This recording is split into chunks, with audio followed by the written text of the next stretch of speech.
BJP UGC bill ತಗೊಂಡ್ಬಂದಿರೋದು SC ST ಮೇಲಿರೋ ಕನ್ಸರ್ನ್ಗ ಅಥವಾ ಯೋಗಿ ಆದಿತ್ಯನಾಥ್ ಸಿಎಂ ಆಗ್ಬಾರ್ದು ಅಂತನಾ? ಏನ್ ಹೇಳ್ತಿದ್ಯಾ? ಯುಜಿಸಿ ಬಿಲ್ ಇಂದ SC ST physically disabled and women general category ಅವರು ಅವ್ರನ್ನ ಅವಮಾನ ಮಾಡೋದು, ಫಿಸಿಕಲ್ ಅಬ್ಯೂಸ್ ಮಾಡಿದ್ರೆ ಕಾಲೇಜಿಂದ ರೆಸ್ಟಿಗೇಟ್ ಮಾಡ್ತಾರೆ ಅಂಡ್ 10 years ಜೈಲ್. ಡೆಲ್ಲಿ ಕಾಲೇಜಲ್ಲಿ SC ST ಹುಡುಗ ಹೋಗಿ ಜನರಲ್ ಕ್ಯಾಟಗರಿ ಹುಡುಗಿಗೆ ಪ್ರಪೋಸ್ ಮಾಡ್ತಾನೆ.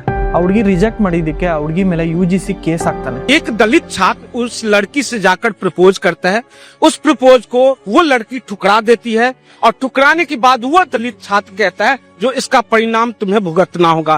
उसके बाद होता ये क्या है, SC ST OBC एक्ट लगा दिया जाता है. उसके बाद 10 साल की जेल.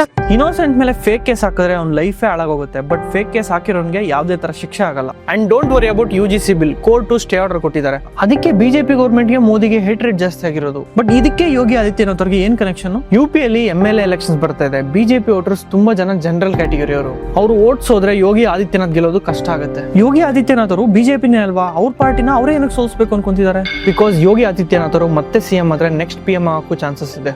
ಅದಕ್ಕೆ ನೆಕ್ಸ್ಟ್ PM ಆಗಕ್ಕೆ ಅಮಿತ್ ಶಾ ಅವರಿಗೆ ಡೈರೆಕ್ಟ್ ಕಾಂಪಿಟೇಟರ್ ಆಗ್ತಾರೆ. ಅದು ಅವ್ರಿಗೆ ಇಷ್ಟ ಇಲ್ಲ. प्रधानमंत्री मोदी जी, अगर आप बांग्लादेश पर आक्रमण नहीं कर सकते तो प्रधानमंत्री के पद को छोड़ दीजिए.